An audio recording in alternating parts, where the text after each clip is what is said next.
Samajwadi party के अध्यक्ष और कन्नौज के सांसद श्री अखिलेश यादव जी लंबे समय बाद कल कन्नौज आए और कन्नौज आने के बाद उन्होंने तुरंत आते ही आरोप लगाया कि काली नदी में भारतीय जनता पार्टी के लोगों को स्नान करना चाहिए। दूसरा उन्होंने कहा कि वो सरकार उनकी आएगी तो ई रिक्शा बांटेंगे, तांगा बांटेंगे। इसके पूर्व जब वो आए थे तब वो उन्होंने कहा था कि वो माता अहिल्याबाई होलकर की सोने की मूर्ति लगवाएंगे और उसके साथ ही साथ उन्होंने कहा था कि सम्राट हर्षवर्धन की भी सोने की मूर्ति लगवाएंगे। अब सवाल यह है वो केवल बयानबाजी ही करते हैं कि कुछ काम भी करते हैं। कन्नौज के सांसद चुने गए हैं, काली माई में डुबकी भाजपा ही क्यों लगाएं? वो जब कन्नौज के सांसद है खुद काली माई में डुबकी क्यों नहीं लगाई? उत्तर प्रदेश के पूर्व मुख्यमंत्री भी रह चुके हैं।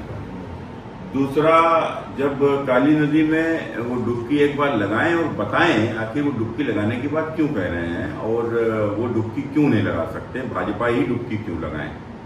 साथ ही साथ उनको वो तमाम सारे सवाल खड़े करते हैं। माता अहिल्याबाई होलकर के लिए उन्होंने कहा कि सोने की मूर्ति लगवाएंगे। वो इन्होंने तब कहा जब भारतीय जनता पार्टी यहाँ के ऊपर एक पाल चौराहा जो कहा जाता है उस पाल चौराहे को माता अहिल्याबाई होलकर से जोड़ते हुए वहां के ऊपर हमारे समाज कल्याण मंत्री श्री असीम मनोहर जी ने वहां के ऊपर माता अहिल्याबाई होलकर जी की मूर्ति वहां प्रस्तावित की है, वहां के ऊपर पास कराई है, पार्क वहां के ऊपर बन रहा है।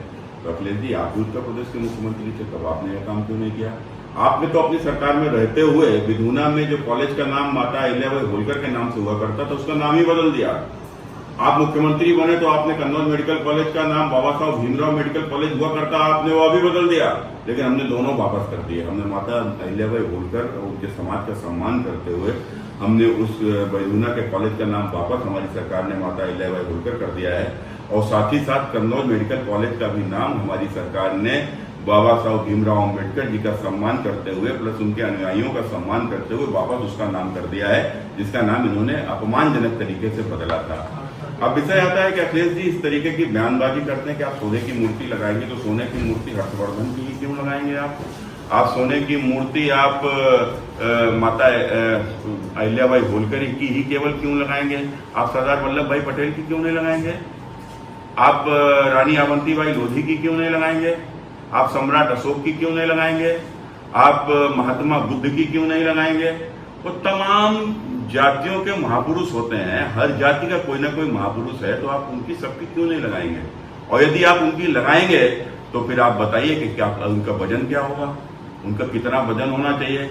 आप माता अहिल्याबाई होलकर की मूर्ति आप लगाने की बात करें तो कितनी वजन की मूर्ति आप लगाएंगे? आपने कहा कि भाला जो महाराणा प्रताप का जो भाला है उसको सोने का बनवाएंगे, तो महाराणा प्रताप का भाला ही सोने से बनवाओगे? उनके बाबा जी को तो आपकी पार्टी गाली दे रही थी और आप उनका भाला सोने की बनवाओगे, उनकी मूर्ति सोने की क्यों नहीं बनवाओगे? तो ये सारे जवाब अखिलेश जी को देना चाहिए कि आखिर वो सोने की मूर्ति बनाएंगे तो कितने वजन की बनाएंगे और फिर आखिर किसकी मूर्ति बनाएंगे और कितना कितना उसका वजन होगा और वो फंड कहाँ से आएगा? ये पूरा विषय अखिलेश यादव जी को जरा बताना चाहिए। और तत्काल उनके पास तो कोई कमी नहीं है, वो तो जब दंगाई मरते हैं संभल में तो उनको 5-5 लाख रुपया भेज देते हैं, तो तत्काल अपने पास से कोई छोटी छोटी मूर्तियां तो कम से कम लगवाई नहीं जिससे पता तो चले कि हाँ आखिर ये कुछ करेंगे। न तो केवल वैसे ही बयानबाजी करोगे जैसे आपने कहा था कि 2012 में आपकी सरकार आने से पूर्व आपने कहा था कि हम कन्नौज में साइकिल की फैक्ट्री लगवाएंगे। आप और आपके पिताजी दोनों मुख्यमंत्री रह गए लेकिन कन्नौज में कोई साइकिल की फैक्ट्री नहीं लगाई। आपने कहा था कि यहाँ के ऊपर आलू आधारित उद्योगों के कारखाने लगवाएंगे, कुछ भी नहीं लगा। आप और आपके पिताजी दोनों लोग मुख्यमंत्री रह गए। तो आखिर आपने किया क्या? आपने बनाया क्या? छोड़ नवाब के। तो कुल मिलाकर अखिलेश यादव जी को बयानबाजी करते करते समझना चाहिए कि फिलहाल कन्नौज के सांसद हैं और लोगों को बयान को भटकाए ना। आप वो हिसाब दें कि 1 साल उनको कन्नौज का सांसद बने हो गए हैं, आखिर 1 साल में कोई एक ईंट उन्होंने लगाई कहीं क्या? कोई योजना लेकर आए कहीं से क्या? आप देश की तीसरी बड़ी पार्टी के अध्यक्ष हो, आप अब तक कन्नौज के लिए कौन सी योजना लेकर आए? अखिलेश जी को बताना चाहिए, केवल सवाल नहीं खड़ा करना चाहिए। आपने सिवाय धरना प्रदर्शन के कुछ भी नहीं किया पूरे 1 साल में। तो कुल मिलाकर अब आप बताइए कि आप कन्नौज के 1 साल सांसद चुने हो गए हैं, आपने कन्नौज के लिए क्या किया? कौन सी योजना लेकर आ रहे हो और अब तक कोई योजना क्यों नहीं लेकर आ पाए? तो अब हो सकता है कि वो कह देंगे हमें मुख्यमंत्री बनाओ, तो मुख्यमंत्री बनाओ तो फिर सांसद क्यों बने? तो सांसद का चुनाव क्यों लड़ रहे हो? तो फिलहाल आप कन्नौज के सांसद हो तो काली नदी में डुबकी भी लगाओ और कन्नौज के लिए कौन कौन सी योजना लेकर आए हो जरा ये बताओ अखिलेश जी। अखिलेश यादव कल जब प्रेस कॉन्फ्रेंस कर रहे थे तो उन्होंने काऊ मिल तो प्लांट तो केंद्र सरकार की योजना के तहत आया था, उन्होंने उसको यहाँ के ऊपर बनाया, उसका पूरा कमीशन खाया समाजवादी पार्टी ने 10%।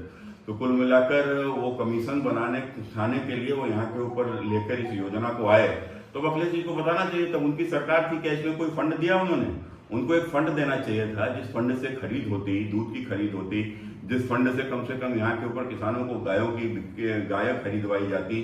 कुछ इस प्रकार की योजना उन्होंने बनाई थी क्या? कोई योजना नहीं बनाई, केवल एक यहाँ के ऊपर प्लांट खड़ा कर दिया। तो प्लांट खड़ा हो जाने से ही प्लांट नहीं बन जाता है। और जब प्लांट वहां के ऐसी जगह प्लांट बनाया जहाँ के ऊपर जाने की कोई रास्ता ही नहीं थी, तो पहले रास्ता तो बनाते हैं अखिलेश जी, जहाँ पर रास्ता ही नहीं था वहां के ऊपर प्लांट बना दिया।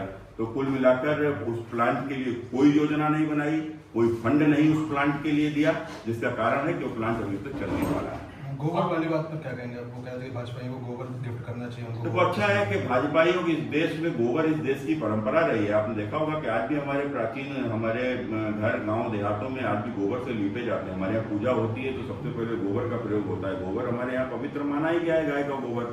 लेकिन दुर्भाग्य है अखिलेश जी को गाय पसंद नहीं आती है, क्योंकि ये गौकसी करने वाले लोगों के साथ रहने वाले लोग। ऑपरेशन सिंदूर को लेकर सवाल उठाए थे, उन्होंने कहा था सत्ता पक्ष के लोग जो हैं प्रचार कर रहे हैं और विपक्ष को प्रचार करने से देखो, ऑपरेशन सिंदूर में जिस प्रकार से भारत के ऊपर जो हमला हुआ था, वो हमला भारत के साथ साथ भारतीय संस्कृति पर भी हुआ था। वो हमला जिस प्रकार से हमारा धर्म पूछकर हमारी बहनों के सामने उनके पतियों को जिस प्रकार से हत्या करके उनका सिंदूर पहुंचाने का जो काम हुआ, तो वो भीमत्स था, इतना भीमत्स था कि उसकी शायद शब्दों में वर्णन नहीं किया जा सकता।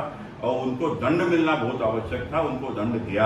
और शायद पहली बार ऐसा हो रहा है। नहीं तो ये तो अखिलेश यादव और इनके समर्थक समाजवादी पार्टी, इनके नेता राहुल गांधी उस पार्टी से आते हैं कि जब भारत के बंबई में हमला हुआ था, तो बंबई में हमला के बाद पूरी दुनिया समझ रही थी कि पाकिस्तान के ऊपर भारत आक्रमण कर देगा, लेकिन भारत ने आक्रमण नहीं किया। और जब ओबामा ने मनमोहन सिंह जी से पूछा तो मनमोहन सिंह जी ने कहा कि अगर हम पाकिस्तान में हमला करते तो हमारे यहाँ चुनाव है और शायद हमारे यहाँ का मुसलमान नाराज हो जाता। तो इस सोच को रखने वाले या अखिलेश और उनके कांग्रेसी मित्र जिनकी यह सोच हो, वो अगर ऑपरेशन सिंदूर पर सवाल खड़े करेंगे तो उनको अधिकार नहीं है। कल योग दिवस था और योग लगभग सभी लोगों ने किया और योग सभी के लिए फायदेमंद है, लेकिन उस पर भी उन्होंने सवाल खड़े किए थे कि उनको जरूरत नहीं है जो लोग पसीना बहाते हैं। इस पर आप क्या कहें? देखो, जो पसीना बहाते हैं उनको जरूरत नहीं है, ये आखिर इनकी किस प्रकार की सोच है आप समझ सकते हो। रोग हमारी बहुत हजारों वर्ष की प्राचीन परंपरा है और उस योग से किस प्रकार से लोग अपने को निरोग रख सकते हैं, उसने एक बार नहीं अनेकों बार दिखाए हैं, अनेकों उदाहरण इसके हैं। हमारे साधु संतों की परंपराओं के ऊपर सवाल खड़े करना, उनका मजाक बनाना इनकी आदत है। योग दिवस को लेकर उन्होंने ये कहा था कि भाजपा को सोना सस्ता न करना पड़े, इसलिए योग का आयोजन करा दे, इससे जनता सवाल न पूछे। ये उनका बयान था। उनको यह भी बताना चाहिए कि भ्रष्टाचार करके कितनी संपत्ति कमाई, कितना सोना इकट्ठा किया और क्या वो सोना महंगा हो रहा है तो क्या इन भ्रष्टाचारियों के कारण से हो रहा है, यह भी तो बताना चाहिए।